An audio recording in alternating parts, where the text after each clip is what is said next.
Berikutnya Gus dari Muhammad Al-Fatih.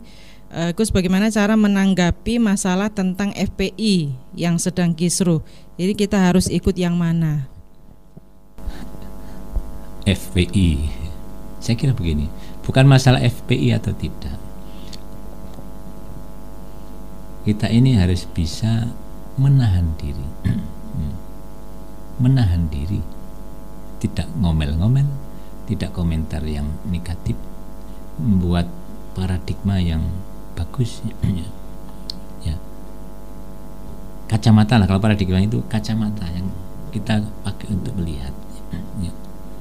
Kalau kita melihat orang Surabaya dengan kacamata pesantren, pasti orang Surabaya jorok-jorok, misuan. Itu karena kacamata yang kita pakai berbeda. Tapi kalau kacamata rakyat Surabaya, itu adalah bahasa akrab. Jadi bukan jorok, itu bahasa akrab, ketemu konco misu. Nah, jadi kita ini kadang kacamata yang kita pakai itu salah. Bahasa ilmiahnya paradigma yang kita pakai itu salah. Jadi sekali lagi paradigma kita harus pakai yang betul untuk melihat itu putih apa coklat, ya. Nomor 2, kita sering ini dalam bersikap kurang mengamalkan ajaran Islam yang sebenarnya. Nabi pun itu tidak mengolok-olok orang kafir kok,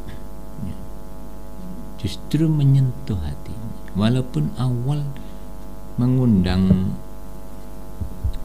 masyarakat dan keluarganya, ya, itu pamannya kan langsung ngomel-ngomelin. Bahasa sini mungkin, kamu anak kemarin ya sudah berani ngundang-undang senior seperti kita, apa hanya untuk ini kumpul-kumpul mangan-mangan. Nabi tidak berkata sepatah kata, diam. Ya.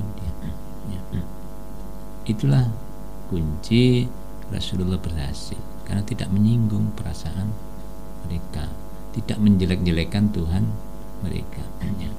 Menjelaskan mana yang benar, mana yang tidak benar. Nabi ini kan menjelaskan Tuhan yang benar ini, Tuhan yang tidak benar ini, bukan menjelek-jelekan. Hanya menjelaskan Tuhan yang benar ini, Tuhan yang tidak benar ini.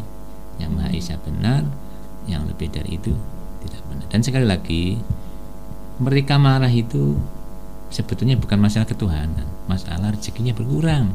Dari dulu pemasaran Tuhan 360 Tuhan laris sekali, dan itu adalah bisnis yang menguntungkan bagi bangsa Arab, karena banyak orang berdatangan ke Ka'bah dan Tuhannya banyak laku keras. Setelah itu Nabi memberikan ajaran Tuhannya hanya satu. Jadi umpama barang itu dari 360 menjadi satu, sudah berapa dagangan yang tidak laku. Jadi sepertinya yang banyak menentang Rasulullah adalah bisnismen, bangsa Arab yang bisnis. Jadi sekali lagi, kita ikut yang mana? Ikut yang benar, ikut yang wasaton, yang tengah-tengah, tidak terlalu ekstrim, ya, juga tidak terlalu lembek, ya. Istilahnya jangan sampai menjadi ekstrim, ya, hulat kalau bahasa Arabnya, jangan tidak terlalu lembek. Umat Islam itu lentur. Bahasa Rasulullah itu tidak kalkomah, tidak seperti pohon yang kenceng gampang pukle. Tapi kita kalau bisa elastis, lentur, ya. Nah itu lentur, ya. Nomor 2, memang banyak yang seringkali salah wilayah, ya. Mestinya ini wilayah ahli agama, pemerintah jangan ikut campur, ya. Ini wilayah negara, ya, ahli agama jangan ikut campur. Usul boleh, tapi mengatur jangan, ya. Usul boleh, mengatur jangan, karena ini wilayah pemerintah, ya. Jadi sebagai rakyat, jadilah rakyat yang baik. Sebagai pemerintah, juga pemerintah yang baik. Nah, seringkali karena sudah saling marah, memarahi, panas-panasan, akhirnya bertindak di luar kewajaran dari beberapa pihak. Bukan hanya pemerintah saja, ya, rakyat juga ada. Ya maklumlah, namanya orang dipanasi jadi panas.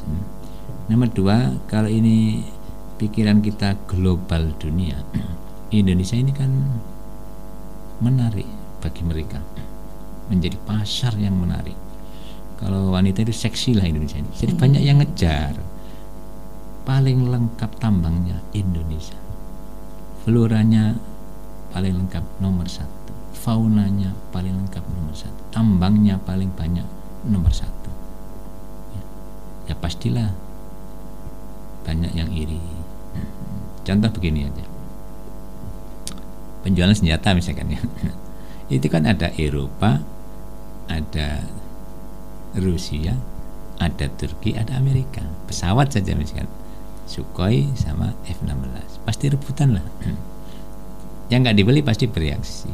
Jadi sekarang teknologi kan Eropa, Tiongkok, Rusia sama Amerika. Nah ini jangan sampai kita gampang diadu. Jadi ringkasnya, jangan ikut orang yang tidak benar, ikutilah orang yang benar. Saya tidak menyebut organisasi tertentu, ikutilah orang yang benar, yang tidak ekstrim ya. Tegas kepada non-muslim kita harus tegas, bukan berarti ekstrim ya. Tegas berbeda dengan kejam ya.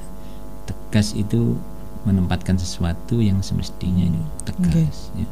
Saya kira itu. Dan sekali lagi, jangan sampai memvonis orang salah, karena itu namanya orang di depan hukum itu ya paling nggak patut diduga gitu.